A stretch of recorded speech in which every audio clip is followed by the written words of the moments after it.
2024. Mr. Witness, paulit-ulit tayo. Yes, sir. Burahin mo na yung pinag-uusapan natin you're referring to. I'm asking you a direct question. Yes, Sa sir. November 23, meron o wala bang statements na you will consider in your professional as a lawyer and as an NBI agent in charge of investigating this? Meron ba siyang admissions against interest? Ang tinutukoy ko lang po again, Your Honor, yung 26. No, I don't care. Wala po yung 23. I'm sorry. I don't care, Mr. Presiding Officer, kung anong tinutukoy mo. I'm asking you a direct question. November 23, video.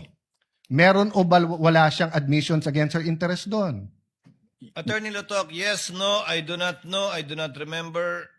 We're referring to November 23, not 26. Yeah, I do not know, sir. Ang Oh, you do not know. nire-refer ko na... Yeah, don't tell me admission- na. So you do not know. Okay. When she said, kung papatayin ako, may kausap na ako, patayin niyo yung tatlo. Is that an admission against interest? Yes or no? Based on that utterance, sir, yes, I think so. Yes. O kakasabi mo lang kanina, I don't know. Ngayon, yes. O ano pa? Ano pa sa video na yon na admission against interest? Meron o wala? Or I don't know. Yung utterances na yun, sir, ang Sir, bukod nga doon. to me, sir, yung utterances na yun, that's admission against Sir, interest. klaro na yon.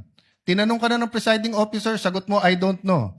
Tinanong kita ng diretso na sa video, biglang you know, biglang sasabihin mo na yun utterance na yon. So ang tanong ko na ngayon, bukod doon, aside from that, Sir, ulitin ko po yung sagot ko.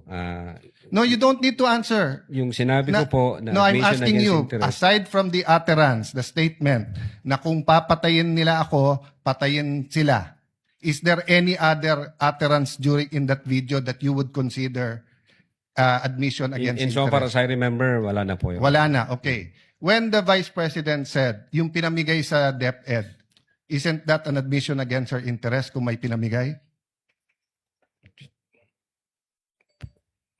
Siya po yung namigay, sir? Sir, Ikaw ang nanood ng video, ikaw nag-evaluate. Ako pa magsasabi sa iyo kung ano laman ng video. Akala ko ba, tinignan nyo ng mabuti yung video? Bakit hindi mo alam yung laman ng video? DSW, ano yun? Sir, pwede ko pong tingnan yung sinasabi No, niyo. so you Specific. do not know what the alaman ng video. Again, tinignan ko po ang video one time and ang nag-review po ng video yung agent on case. Yes, but you're the agent in charge and you're the one who filed the affidavit. Okay, Yes, sir. next question. Nung sinabing mag-people power, tapos ang sinabi niya, hindi yun yung solusyon. O, kung nag-people power, sino magiging presidente? Kung nag-people power at mawawala ang Pangulong Marcos, sino magiging presidente? Siya, sir. Opo. Oh, so hindi ba admission against her interest din? Siguro sa interest niya, maging presidente. Pero ang sinabi niya, what? I think so, sir. Okay. So I mentioned 3. So my next question. When you have an admission against interest, do you take the whole admission or you can cut it up into parts? Again, Your Honor, yung If my admission against interest is 1 sentence or 1 paragraph or 3 sentences, can you take 1 sentence and say yun lang yung admission and the 2 other sentences are not? Can you divide I it think up? it should be the whole, sir. The whole sentence. So the whole sentence niya, nung sinabi niyang kung papatayin ako, is pinagbibintangan niya yung tatlo na papatayin siya. So if you say it's an admission against interest and you believe it, you also have to believe na papatayin siya nung tatlo. The same thing, if you're going to say na namudmud siya sa DepEd, ang sinabi niya galing sa First Lady yung pera. So you're also going to have to believe that. So if you're going to believe her, na yung ibang sinabi is seditious, ngayon sinabi nga niya, hindi solusyon ng people power.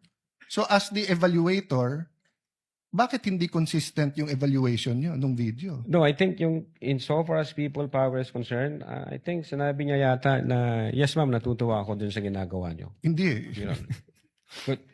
Pwede ko pong ulitin. Your Let the record speak for itself. It's on Yes, Your page 26.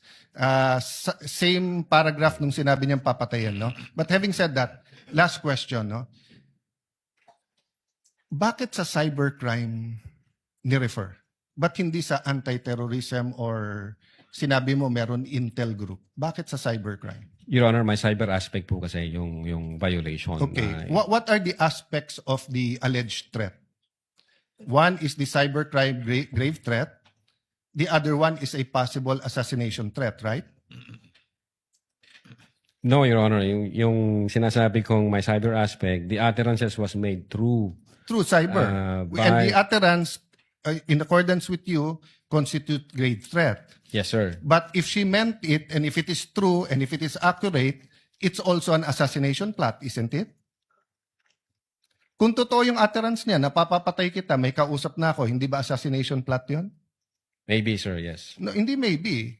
NBI kayo nag-aano eh. May nagsabi sa presidente, papatayin kita. How much plain can that be as an assassination plot? That's why, sir, may validation process. That's sir. why may validation. Kaya yung tanong ko, ano ba mas mabigat, yung assassination plot o yung cyber aspect?